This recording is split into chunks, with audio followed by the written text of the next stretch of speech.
মেলা দড়িকান্দি গ্রামে ঈদ উপলক্ষে বিশাল পরিসরে বসেছে মেলাটিতে আসলে পরিবার নিয়ে উপভোগ করতে পারেন ঈদের আনন্দ। বিশেষ করে শিশুদের জন্য রয়েছে রাইড, খেলনা, খাবার। ইয়ং জেনারেশনের জন্য রয়েছে বক্সার এবং রাইড। এলাকার ফেমাস জায়গা তেমরা ব্রিজ। হে গাইস, আমি Amit Hasan, back to back new video. ঈদুল আজহার উপলক্ষে সবাইকে ঈদ মোবারক।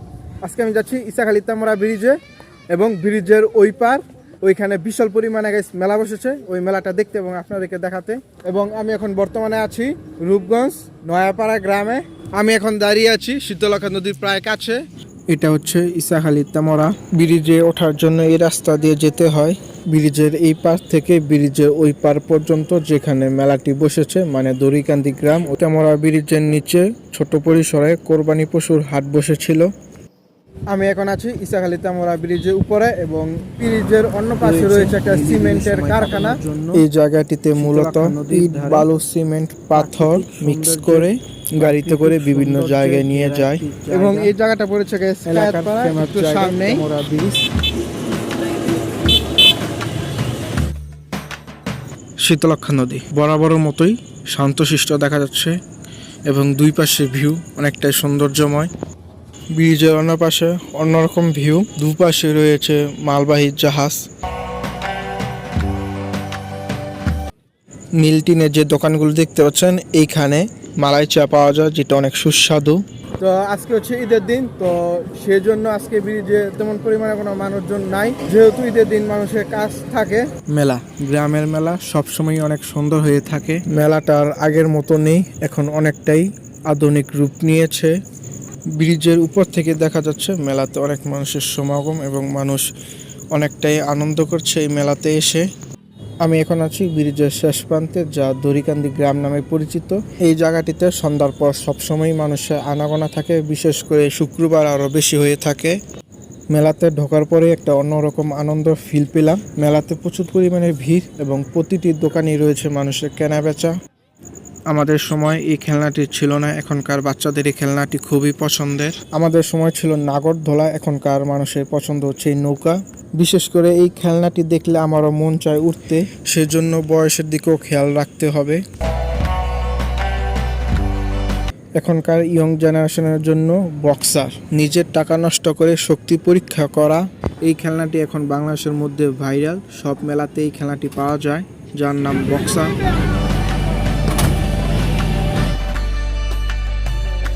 এই রাইডের নাম কি তা আমি জানি না, কিন্তু এই রাইডটা দেখতে অনেক সুন্দর, অনেকটা নাগরদোলার মতো। এটাতে ওঠার জন্য প্রচুর পরিমাণে মানুষজনের ভিড়। বাচ্চাদের জন্য রয়েছে আকর্ষণীয় একটা রাইড, এটাকে কি নাম দেওয়া যায় বলুন তো? আমি এখন যাচ্ছি মেলার দোকানগুলো আপনাদেরকে দেখাতে। সর্বপ্রথম চলে গেলাম শিশুদের খেলনার দোকান, যেখানে প্রচুর পরিমাণে খেলনা রয়েছে। তারপর চলে গেলাম আরেকটি দোকান। আমার মতে সব দোকানে প্রায় সেম খেলনাই রয়েছে। খেলনা কেনার চেয়ে খেলনার দোকানগুলো দেখতে কিন্তু অনেক সুন্দর।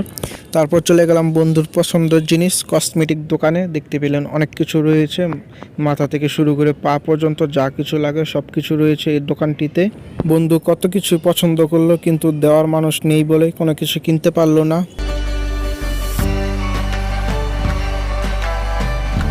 গ্রামের মেলার মধ্যে আমার সবচেয়ে সুন্দর লাগে মাটির তৈরি জিনিসপত্র। দেখতে পাচ্ছেন সবকিছু অনেক সুন্দর।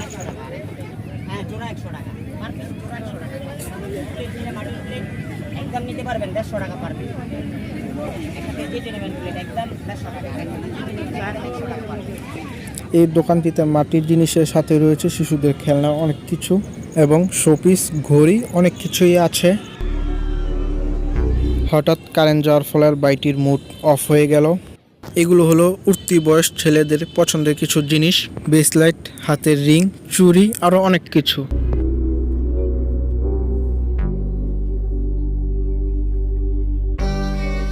মেলাতে ঢোকার পরেই আপনার চোখে পড়বে খাবারের অন্যতম একটি আইটেম, যেখানে পাবে চিপস, চকলেট, লাড়ু, আচার, অনেক কিছু। বাংলাদেশের ভিতরে যত প্রকার আচারের আইটেম আছে সবগুলো পাবেন এই দোকানটিতে। তার জন্য আপনাকে অবশ্যই মেলায় আসতে হবে। মেলাতে আপনি যদি আসেন অবশ্যই আপনার নজর কাটবে এই মিষ্টান্ন দোকান। কিন্তু আমার বন্ধুর নজর কেড়েছে এই ডিম পিঠায়। তারা যেভাবে বানায় সেটা দেখতে কিন্তু অনেকই সুন্দর লাগে। এই খাবারটি দেখে আমার বন্ধুর মুখে শীতলক্ষা পানি চলে এসেছে।